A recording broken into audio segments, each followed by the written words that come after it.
नमस्कार दोस्तों, वेलकम। स्वागत है एक बार फिर से आप सभी का आर्य जंक्शन पर। और दिनांक 31 दिसंबर अर्थात 2020 के सबसे अंतिम करंट अफेयर्स जो है वो मैं आज लेकर आया हूँ। और फिर इसके बाद अगले साल के अर्थात 2021 के करंट अफेयर्स हम शुरू करेंगे कल से। तो दोस्तों, इसी के साथ मैंने आपकी जो नवंबर और दिसंबर का गुलदस्ता करंट अफेयर्स का जो अंक है वो बना दिया है। और ये आपको अवेलेबल है अपनी एप्लीकेशन पे, ठीक है। तो आप इसको जो है वहाँ से देख सकते हैं और चाहे तो परचेज भी कर सकते हैं। इस बार कीमत मैंने 40 रुपये ही रखी है, क्योंकि कुछ छात्रों की डिमांड थी कि सर और कीमत कम की जाए। तो 49 रुपीज़ से मैंने इसको अब 40 कर दिया है। और जो पुराने अंक हैं दोनों, उनको भी अब मैंने 35 रुपये कर दिया है 49 से, ठीक है।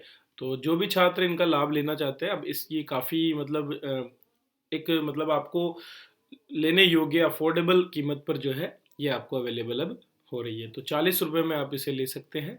एप्लीकेशन पर आपको ये अवेलेबल है। तो आर एस जंक्शन एप्लीकेशन आप इस वीडियो में डिस्क्रिप्शन में मैंने एक लिंक दिया है, वहाँ से ले सकते हैं।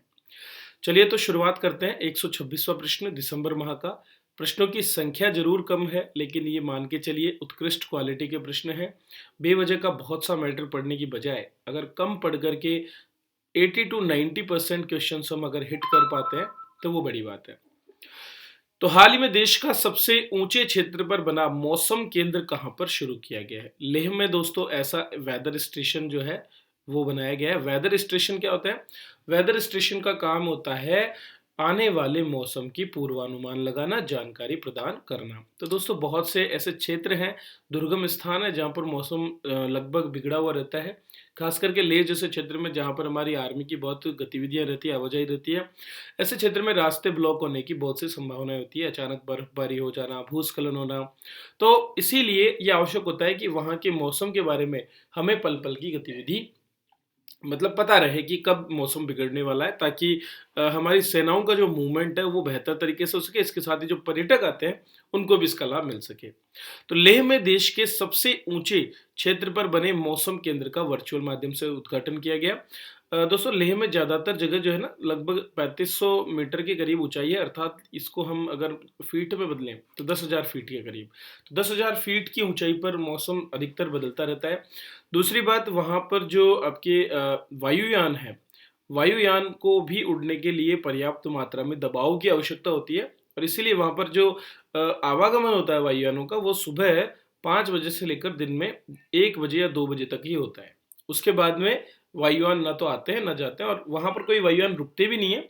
मतलब अगर कोई वहाँ चला गया तो वो वापस 1 बजे तक दिल्ली या फिर जहाँ से भी उनकी फ्लाइट्स होती है वो आ जाते हैं। तो मौसम का पता होना बहुत ज़रूरी है, और इसीलिए लेह में नए वेदर स्टेशन यहाँ पर बनाए गए हैं। अरुणाचल प्रदेश के ईटानगर में इससे पहले सबसे ऊंचा मौसम केंद्र था, लेकिन अब लेह का सबसे ऊंचा हो गया है। लद्दाख का मौसम देश के अन्य भागों से अलग है, जैसा कि वहां पर न्यूनतम तापमान -40 डिग्री तक चला जाता है और अधिकतम 37 डिग्री तक। ये केंद्र वास्तविक समय के आधार पर सभी प्रकार के मौसम और जलवायु संबंधी जानकारी देगा। इस समय लद्दाख में 4 ऑटोमेटिक वेदर स्टेशन बनाए जा चुके हैं। आईएमडी या जो इंडियन मेट्रोलॉजिकल डिपार्टमेंट है, वो अपने नेटवर्क को मजबूत करने के लिए कारगिल, द्रास, पेंगोंग त्सो जो पेंगोंग झील हमारी है, जास्कर और नुब्रा घाटी जैसे जो स्थान है, वहां पर और भी 10 अतिरिक्त ऑटोमेटिक वेदर स्टेशन लगाएगा। इसके अलावा वहां वायु प्रदूषण का क्या प्रभाव है, क्योंकि वायु प्रदूषण और ग्लेशियर्स में एक सीधा संबंध है, तो उसको देखने के लिए वो डॉपलर वेदर रडार भी वहां पर लगाएगा। तो लगातार यही प्रयास कि वहाँ की जो मौसम संबंधी गतिविधियां हैं उनके बारे में हमें अद्यतन जानकारी मिलती रहे, इसीलिए ऐसा किया जा रहा है। तो वेदर स्टेशन का मुख्य काम मौसम की जानकारी प्रदान करना है। निम्नलिखित में से किसे global alliance for vaccines and immunization अर्थात गावी बोर्ड जो है उसके सदस्य के रूप में नामित किया गया है? तो दोस्तों, डॉक्टर हर्षवर्धन जो कि हमारे केंद्रीय स्वास्थ्य मंत्री हैं और इसके साथ साथ वर्तमान में डब्ल्यूएचओ के अध्यक्ष भी हैं, उन्हें जो है अब गावी अर्थात एक जो ग्लोबल अलायंस या एक संगठन है जो वैक्सीनेशन को और इम्यूनाइजेशन को बढ़ावा देता है, उसके सदस्य के रूप में नामित किया गया है। तो वे अब जो है 2 साल के लिए इस पद पर रहेंगे। 1 जनवरी 2021 से लेकर के 31 दिसंबर 2023 तक भारत का प्रतिनिधित्व वो करेंगे। दरअसल वे दक्षिण पूर्वी क्षेत्र के जो क्षेत्रीय कार्यालय है अथवा पश्चिमी प्रशांत क्षेत्रीय कार्यालय जो है उनका प्रतिनिधित्व करेंगे। वे म्यांमार के मिंत त्वे को यहाँ पर प्रतिस्थापित करेंगे। गावी बोर्ड की बात करें तो ये वैक्सीन अलायंस है, एक संगठन है जो सभी देशों ने मिलकर के बनाया है और जो पूरे विदेशों में या अलग अलग देशों के अंदर टीकाकरण को पहुंचाता है।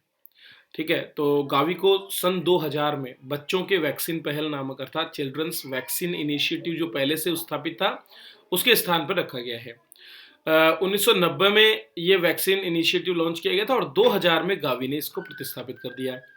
गावी को आधिकारिक तौर पर गावी वैक्सीन अलायंस कहा जाता है और इसमें सार्वजनिक क्षेत्र और निजी क्षेत्र दोनों सम्मिलित है। इसका लक्ष्य गरीब देशों में टीकाकरण की पहुंच को बढ़ाना है। बोर्ड की बैठक साल में 2 बार, जून और नवंबर दिसंबर, अर्थात कम से कम 6 महीने में एक बार तो की ही जाती है। तो गावी के अध्यक्ष डॉक्टर हर्षवर्धन बनाए गए हैं।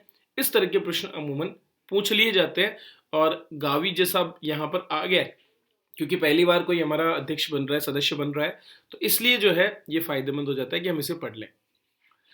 चलिए क्रिकेट की बात करते हैं। निम्नलिखित में से किस खिलाड़ियों को ऑस्ट्रेलिया के पहले मुलग मेडल से सम्मानित किया गया? हाल ही में दोस्तों जो क्रिकेट टेस्ट दूसरा भारत और ऑस्ट्रेलिया के बीच हुआ जिसको भारत ने जीता भी है, उसी में कप्तान के रूप में अंजिक्य रहाणे ने काफी शानदार शतक लगाया और इसीलिए उनको मैन ऑफ द मैच चुना गया।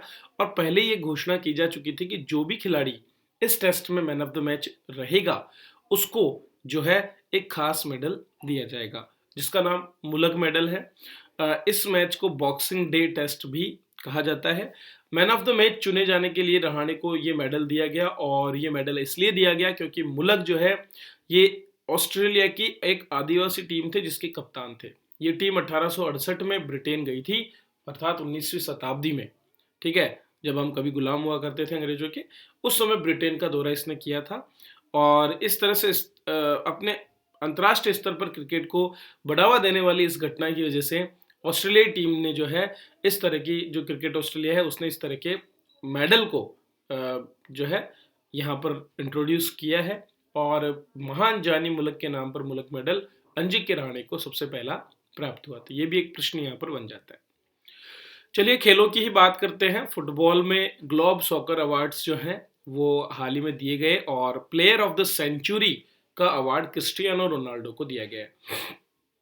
तो पुर्तगाल के खिलाड़ी और जुवेंट्स के लिए खेलते हैं, स्ट्राइकर हैं क्रिस्टियानो रोनाल्डो, उन्हें ये पुरस्कार मिला।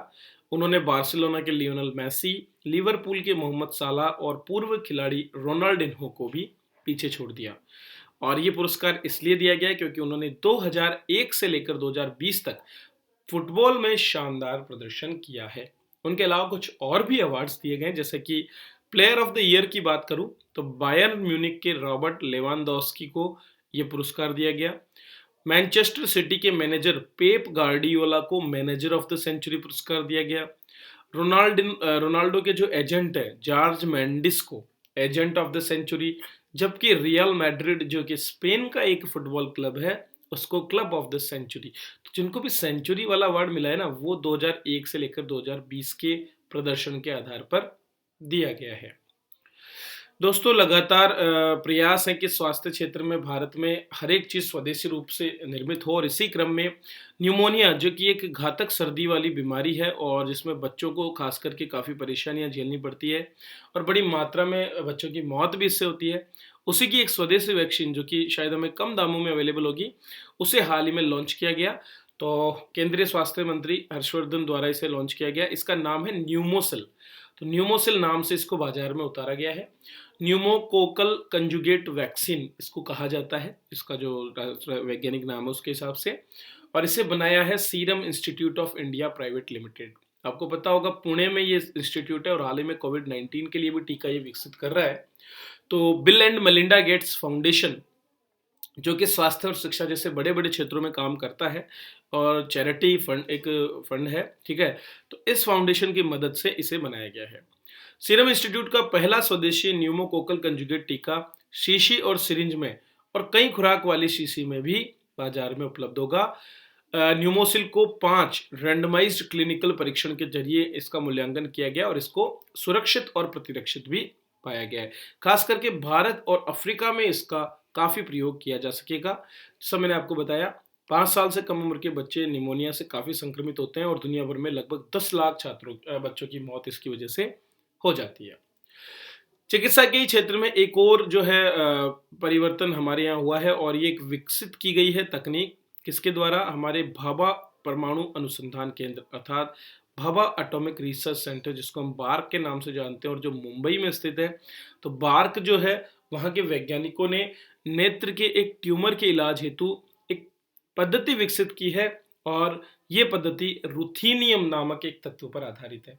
तो रुथीनियम 106 प्लैक जो है वो विकसित किया गया, जिसका प्रयोग नेत्र ट्यूमर, नेत्र का जो कैंसर होता है उसके इलाज में प्रयोग किया जा सकता है। सितंबर 2020 में एम्स के साथ में जो है बार्क ने एक समझौता किया और दोनों ने मिलकर के और एक बीमारी जिसको कोरोइडल हिमेंजियोमा बोला जाता है, उस बीमारी पर इसका प्रयोग किया गया। सर्जन्स के लिए इस प्लेग को संभालना और इसकी देखरेख करना भी काफी आसान है और इसके कोई साइड इफेक्ट्स भी नहीं देखे गए हैं। तो भाभा एटॉमिक रिसर्च सेंटर जो कि मुंबई में है, उसने ये किया। दोस्तों, बार्क को परमाणु ऊर्जा विभाग के अंतर्गत जो है स्थापित किया गया है और आपको बता देना चाहता हूँ, भारत का जो परमाणु कार्यक्रम है ये डॉक्टर होमी जहांगीर भाभा के नेतृत्व में शुरू किया गया था। 6 जनवरी सन 1954 को परमाणु ऊर्जा आयोग जो हमारा है, उसके द्वारा परमाणु ऊर्जा संस्थान के नाम से शुरू, बार्क को बाद में 12 जनवरी 1967 में नया नाम दिया गया था। तो ये एक की इंस्टीट्यूट है जिसने भारत में परमाणु कार्यक्रम को बढ़ाने में सबसे महत्वपूर्ण भूमिका निभाई थी। चलिए तकनीक की थोड़ी सी और बात कर लेते हैं। भारत के ऑटोनोमस नेविगेशन सिस्टम अर्थात एक ऐसा नेविगेशन सिस्टम जो पूर्णतया ऑटोमेटिक है, जो अपने आप संचालित होता है, आइदर ये स्थलीय हो या हवाई हो। इसके लिए प्रथम परीक्षण स्थल तिहान स्थापित किया गया है आईआईटी हैदराबाद में। तो आईआईटी हैदराबाद में तिहान नामक एक परीक्षण स्थल स्थापित किया गया है। हम इसके बारे में क्यों बात कर रहे हैं? क्योंकि दोस्तों लगातार जो है आने वाले भविष्य में आप ऑटोनोमस चीज़ों को बहुत देख रहे हैं, चीज़ें ऑटोमेटिक होती जा रही है। जिस तरह से आप अपने आसपास में विभिन्न प्रकार की ऐसी मशीनों को देखते हैं जो आपस में इंटरकनेक्टेड होती है और ऑपरेटिंग उनकी ऑटोमेटिक होती है, एक बार उनको डेटा देने के बाद में वो अपने आप काम करती हैं। इसी तरह से नेविगेशन सिस्टम अर्थात एक स्थान से दूसरे स्थान पर जाते समय जो आपको पथ प्रदर्शन का काम होता है, रास्ता दिखाने का जो काम होता है, वो पूर्णतया ऑटोनोमस हो, उसका परीक्षण करने के लिए तिहान आईआईटी हैदराबाद में एक स्थान का चयन किया गया और वहां पर इसमें एक निवेश किया जा रहा है ताकि हमारे यहाँ पर ऑटोनोमस नेविगेशन को बढ़ावा दिया जा सके। जैसे कि आपने देखा होगा अनमैन्ड एरियल व्हीकल्स, ये ऑटोनोमस होते हैं, ठीक है। इसी तरह से बहुत से ऐसे नई नई हमारी कार सभी डेवलप की जा रही हैं, वायुयानों को ऑटोमेटिक करने का प्रयास किया जा रहा है। तो ये सारी चीजें इसके अंतर्गत आती है। तो एक मिशन है हमारा जिसको बोलते हैं राष्ट्रीय अंतर विषयी साइबर फिजिकल सिस्टम, ठीक है। तो national multi disciplinary cyber physical system के नाम से इसको जाना जाता है। और साइबर फिजिकल सिस्टम क्या होता है ये भी मैं थोड़ा सा आपको बता देता हूँ। क्या होता है कि एक ही स्थल पर उपलब्ध अलग अलग मशीनों को जब आप मशीन लर्निंग और बिग डेटा का प्रयोग करके आपस में कनेक्ट करते हैं और ये एक साथ काम करती हैं, तो ये एक साइबर फिजिकल सिस्टम का निर्माण करती है। अर्थात फिजिकल मशीनों को आपने एक साइबर कनेक्टिविटी दे दी है, आपने इंटरनेट के थ्रू उनको कनेक्ट कर दिया है और वो आपस में मिलकर के कामों को अंजाम देते हैं। ये बिल्कुल बेसिक भाषा में अगर हम समझें तो ये चीज इसको कहा जाता है। आईआईटी हैदराबाद में मानव रहित वायुयान और दूरस्थ नियंत्रित वाहन, रिमोटली कंट्रोल्ड जो व्हीकल्स होते हैं, उनके लिए एक नेविगेशन सिस्टम को डेवलप किया जाएगा और इसीलिए इस केंद्र को जो है नया नाम दिया गया तिहान फाउंडेशन। तो ये प्रयास करेगा कि हमारे यहाँ पर एक बेहतरीन ऑटोनोमस नेविगेशन सिस्टम का निर्माण किया जा सके और निश्चित रूप से इस तरह की जो गतिविधि है वो आत्मनिर्भर भारत, स्किल इंडिया और डिजिटल इंडिया की दिशा में एक बेहतरीन कदम है। दोस्तों, हमारे जो सेंटेंस है ना वो हमें बहुत तरीके से चुनने होंगे। हम आरएस जैसी परीक्षा की अगर तैयारी कर रहे हैं तो आवश्यकता है कि हमारे जो उत्तर लेखन के समय, आप में से ज्यादातर छात्र उत्तर लेखन पे जोर देते हैं, मैं कहता हूँ उत्तर लेखन पर नहीं, आंसर मेकिंग पर जोर दीजिए। आप अपने उत्तर को जितना अच्छा दिमाग में बनाएंगे ना उतना बेहतर लिखेंगे। तो लिखने की प्रैक्टिस तो आपने पूरी जीवन भर की है, वो बड़ी बात नहीं है, लेकिन अपने शब्दों का चयन करना सीखिए और इसी तरह से मेरे साथ जुड़े रहिए। तो 2020 को हम अब अलविदा कहते हैं और 2021 आने वाला है, तो जिन छात्रों के लिए करंट अफेयर्स की बुक चाहिए नवंबर दिसंबर की, वो मैंने अवेलेबल करवा दी है। इसके अलावा 6 मंथ वाली करंट अफेयर्स वो भी मैं लाऊंगा, और 12 मंथ के तहत पूरे 2020 की एक ही करंट अफेयर्स की बुक भी मैं लाऊंगा।